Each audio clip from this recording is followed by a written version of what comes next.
We exist in an era where everything moves at breakneck speed. Worries pile up like unread emails.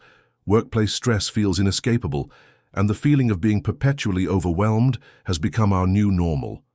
But what if there was a pathway to reclaim inner peace without escaping from contemporary life? If you've ever felt trapped in a whirlwind of relentless thoughts, caught in anxiety that prevents you from embracing the present moment, you're not alone. Buddhism teaches us that serenity isn't found in external circumstances, but in how we approach life itself. Through these timeless principles, it's possible to diminish anxiety without letting stress dominate our existence. In this exploration, we'll discover how Buddha's ancient wisdom can help you live with greater tranquility. Stay with me until the end and learn how simple shifts can create profound changes in your daily well-being.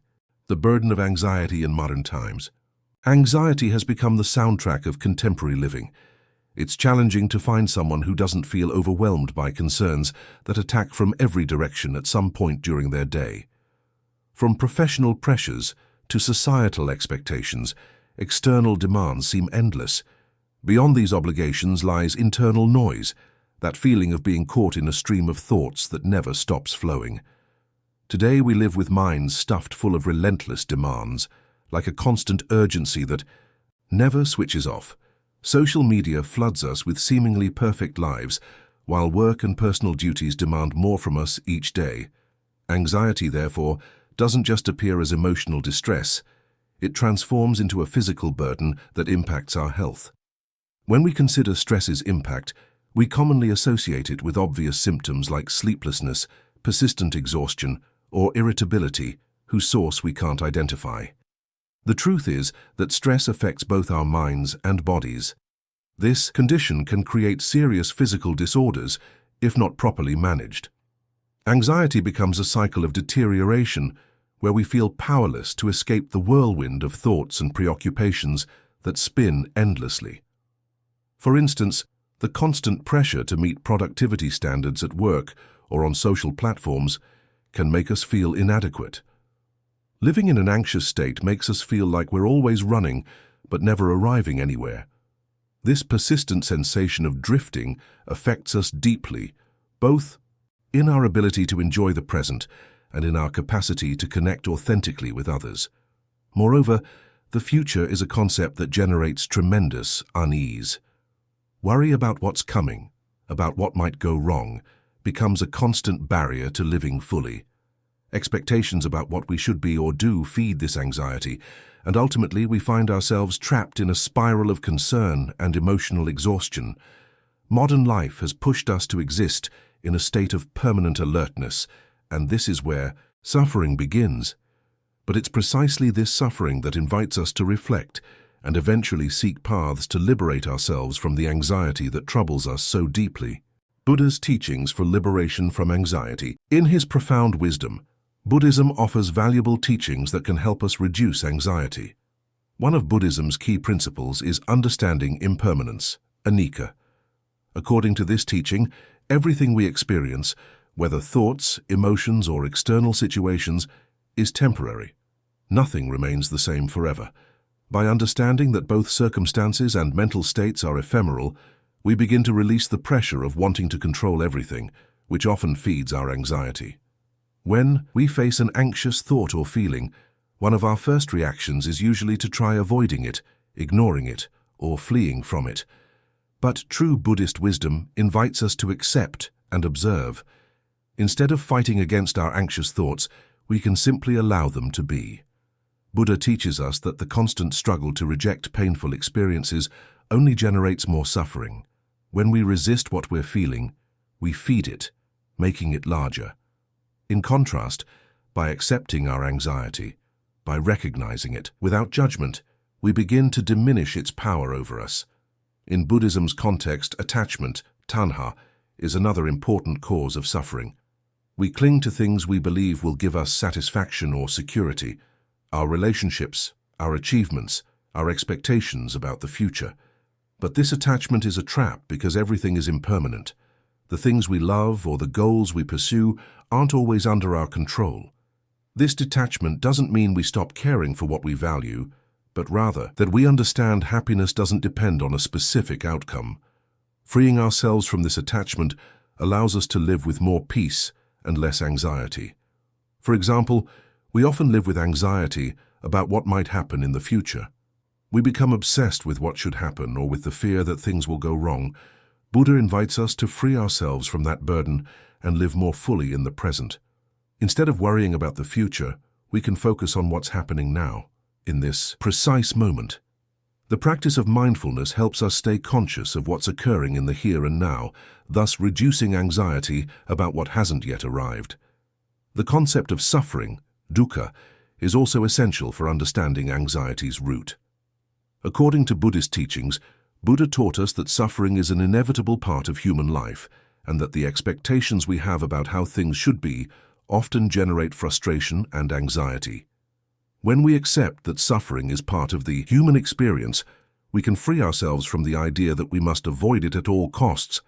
This acceptance isn't resignation, but an invitation to see difficulties with a new perspective, as opportunities for growth and learning. Instead of viewing anxiety as something that must be immediately eradicated, Buddhism encourages us to see it as a signal, a wake-up call about something that needs to be observed, understood, and finally released. Each time we experience anxiety, it's as if it's telling us, here's something you need to let go of. The practice of Buddhist wisdom is learning to see anxious thoughts with clarity, without identifying with them or being carried away by them. Instead of fighting, we learn to release. A fundamental aspect of Buddhist teachings is compassion, both toward oneself and others. Anxiety, like other difficult emotions, is often accompanied by a sense of self-judgment. Why do I feel this way? What's wrong with me? But Buddha teaches that true healing comes when we treat ourselves with kindness. Instead of criticizing and rejecting our own emotions, practicing self-compassion is essential for overcoming anxiety. When we allow ourselves to feel what we're feeling without self-reproach, we give space for healing. These teachings may seem simple, but they're profoundly transformative. They invite us to live with more acceptance and less struggle, to free ourselves from fear of the future, and to cultivate an inner peace that doesn't depend on external circumstances. If this message resonates with you, and you're seeking more moments of peace and insight, don't forget to like the video and subscribe for daily reflections rooted in ancient wisdom and modern clarity. Meditation techniques for reducing anxiety. Buddhism offers a wealth of practices that can help us deal with anxiety. Practices rooted not in suppression or avoidance, but in gentle awareness and transformation. Among these practices, meditation stands out as one of the most powerful and accessible tools when it comes to reducing stress and anxiety. In a world that constantly demands our attention, meditation invites us to return to ourselves. It allows us to pause in the middle of the mental whirlwind, to reconnect with the present moment, and to restore a deep sense of tranquility, clarity, and control. But how exactly can meditation be effective in easing anxiety? To understand this, we must first realize that anxiety is not just a mental phenomenon. It manifests in our thoughts, our emotions, our breath, and our body. Buddhist meditation approaches anxiety holistically, helping us to become aware of these layers without becoming trapped in them. One of the most widely recommended techniques is mindfulness meditation. This practice involves being fully present in the here and now, observing everything that arises in our field of awareness, thoughts, emotions, physical sensations, without resistance, without judgment, and without clinging. That means accepting the presence of anxiety instead of fighting it or wishing it away. It means watching your inner world with compassion and patience rather than criticism or fear. Through mindfulness, we learn not to identify with our thoughts. A thought is not a command. A feeling is not a threat. They are simply temporary events in the mind, like clouds drifting across the sky. This shift in perception creates a powerful and healthy distance between us and our anxieties. We no longer get swept away by them. We observe them. And in that observation, something softens. For example, when practicing mindfulness, you can sit in a quiet space and gently bring your attention to your breathing. Feel the air entering and leaving your body. Notice the rise and fall of your chest. Notice how the body is sitting, how your muscles feel. As you inhale and exhale, observe the physical and mental sensations associated with each breath. Inevitably, your thoughts will begin to wander. They always do. But instead of getting caught up in them or criticizing yourself for being distracted, simply recognize the thought as just a thought. You can silently label it: thinking, worrying, remembering. And then, gently, return your focus to the breath. Over time, this simple practice begins to rewire your relationship with anxiety. The thoughts may still arise, but they no longer carry the same weight. They no longer dominate you. You learn to treat them with lightness, curiosity, and even compassion. With consistent practice, mindfulness helps reduce the intensity and frequency of anxious patterns, not by force but by awareness. One of the great strengths of mindfulness is its flexibility. It can be practiced anytime, anywhere. You don't need a quiet room, a cushion, or a specific ritual. Even during a short break at work, while waiting in line or walking to catch a bus, you can practice mindfulness by gently bringing your attention to the present. Feel the air on your skin, the rhythm of your steps, the sounds around you. By doing this, you interrupt the habitual mental loops that anxiety loves to feed on, loops often rooted in fear of the future or regret over the past. Another powerful technique is visualization meditation. This practice involves creating a vivid mental image of a place that brings you peace. It could be a tranquil beach at sunrise, a forest covered in mist, a quiet temple garden, or any setting that evokes calm and safety. The key here is immersion, engaging all your senses to bring the scene to life in your mind. You're not just imagining a picture, you're stepping into a sanctuary. Imagine you're caught in a wave of anxiety. You close your eyes and begin to visualize a peaceful beach. You feel the warmth of the sun on your skin. You hear the sound of waves gently hitting the shore. You smell the salty breeze and feel the cool sand under your feet. You let yourself rest there, and as you deepen into this scene, your nervous system begins to respond. Your breath slows down, your heart rate softens. The anxiety begins to dissolve, not because it was pushed away, but because your attention found something nourishing to rest on. Visualization isn't escapism.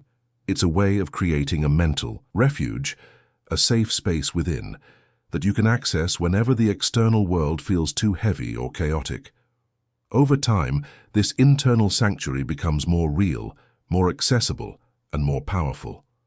Another profoundly healing practice is loving-kindness meditation, known in the Buddhist tradition as Metta bhavana. Anxiety often walks hand in hand with self-criticism, shame, and emotional isolation.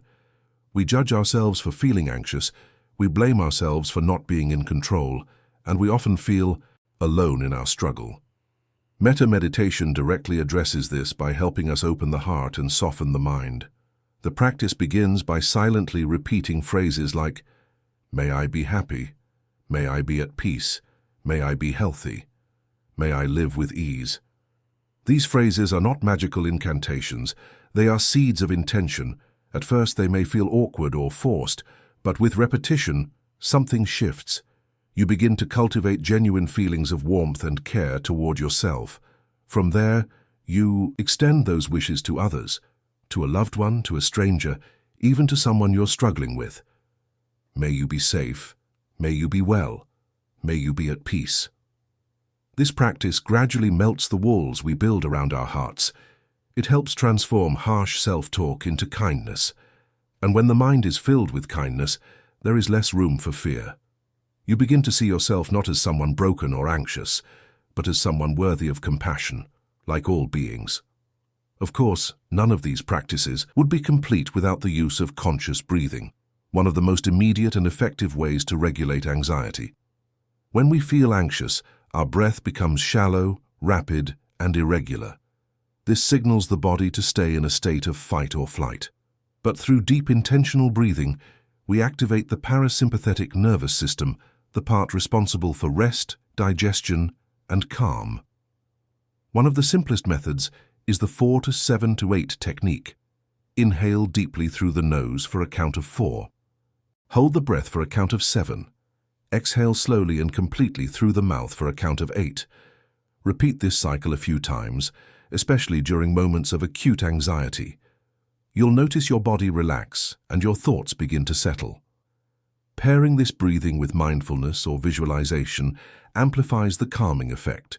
When practiced regularly, these techniques, mindfulness, visualization, loving kindness, and breathwork, form a solid foundation for emotional resilience. They don't eliminate anxiety overnight, nor are they a one-time fix, but with persistence and sincerity, they reshape how we relate to our minds and emotions. They create space to breathe, space to observe, space to choose how we respond. In the Buddhist path, liberation doesn't mean escaping life or escaping discomfort. It means waking up to the truth of experience with open eyes and a compassionate heart. It means realizing that anxiety, like all things, is impermanent. It arises, it passes, and it does not define who we are. With patience, practice, and presence, these meditative tools become more than just techniques. They become a way of being, a path toward inner peace, a gentle reminder that even in the midst of chaos, we can return to stillness. Applying these teachings in daily life, the key to overcoming anxiety doesn't lie in applying principles and techniques in isolation, as if they were magic pills. It lies in integrating them into the fabric of our daily lives, in how we walk, how we speak, how we listen, how we breathe. The true power of Buddhist teachings and meditation doesn't come only from what we do during formal practice, but from how these teachings reshape our relationship with the present moment, with ourselves, and with the world around us. The ultimate goal isn't to find moments of peace only when we retreat from the world, but to learn how to carry that peace into the chaos of ordinary life, to remain centered even when things are uncertain, noisy, and unpredictable. And for that, we must begin with the cultivation of awareness in the now. This is the heart of Buddhist practice. It's not about escaping life, but about engaging it fully, mindfully, and kindly. We often go through our days on autopilot. Our bodies may be present, but our minds are elsewhere, entangled in memories of the past, worrying about the future, replaying conversations, imagining problems that haven't even happened. As a result, we become disconnected not only from the world, but from ourselves. We forget to feel our breath. We forget to taste our food. We forget that life is happening now in this very moment. When we begin to practice mindfulness in everyday life, we are no longer passive spectators. We become conscious participants. We begin to reclaim the present from the grip of distraction. For example, something as simple as eating can become an opportunity for transformation. Rather than rushing through meals while scrolling on your phone or thinking about your to-do list, try slowing down. Notice the colors and textures of the food. Savor each bite. Feel the warmth, the aroma, the flavors. Let yourself fully experience the moment. In that simple act of presence, you're breaking the cycle of mental restlessness. You're training the mind to stop running and just be. The power of mindfulness doesn't come from complexity. It comes from repetition, from weaving awareness into small moments. This is how mindfulness evolves from a technique into a way of life. Over time, presence becomes your default state, not your exception.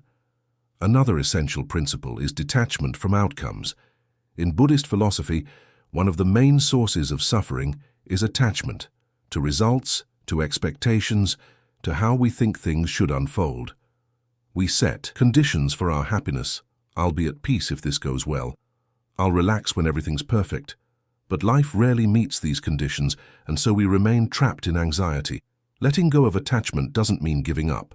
It means focusing on the process with sincerity and dedication, while releasing the illusion of control over the final result. For example, if you're working on a project or pursuing a goal, instead of becoming obsessed with the outcome, bring your attention back to each step you take. Do your best, be present, and let go of the need for everything to go exactly as planned. This shift changes everything. When you're no longer clinging to what might happen, anxiety begins to lose its grip. You begin to experience life more fluidly, with openness rather than resistance. You discover that peace doesn't come from everything going right. It comes from how you relate to whatever happens. This principle also applies deeply to our relationships. Much of our social anxiety and emotional frustration comes from the expectations we place on others, how they should respond, how they should treat us, how they should understand what we need. But people are not here to meet our mental scripts. They are living beings with their own paths, struggles, and imperfections. When we base our peace on their behavior, we hand over control of our inner world. Buddhism teaches us to release these rigid expectations, not by becoming indifferent, but by accepting people as they are, without trying to mold them to our desires. This doesn't mean we never feel hurt or disappointed. It means we don't let those feelings dominate us. We understand that everything in life, including relationships, is impermanent and ever-changing. And from that understanding, we learn to love with more spaciousness and less fear. Another fundamental aspect of bringing Buddhist wisdom into daily life is the intentional act of caring for ourselves. Living with anxiety can make us forget that we need rest, silence, and kindness. It can convince us that we have no time to stop, but like any living being, we need to recharge. Just like a phone loses power without being plugged in, our minds and hearts lose clarity without moments of renewal. Taking time for yourself is not selfish, it is sacred. It can be as simple as sitting in silence for 5 minutes, walking slowly through a park, listening to a piece of calming music, or reading a book without the pressure to finish it. These small acts reconnect us with the present, restore our energy, and help us remember that we're not machines. We're human beings, with bodies, emotions, and needs. In work environments, social settings, or difficult conversations, anxiety may still arise. But the difference is that now you're equipped. You can anchor yourself through the breath. One of the most powerful practices in those moments is to pause, take a conscious breath, and re-enter the moment with calm. Try this. Take a slow, deep inhale through your nose. Hold for a few seconds, and then exhale slowly through your mouth. Repeat a few times. With each breath, you're signaling to your body, "It's okay. I'm safe. I can handle this." You are no longer reacting. You are responding. You're cultivating a space between stimulus and response, and in that space lies your freedom.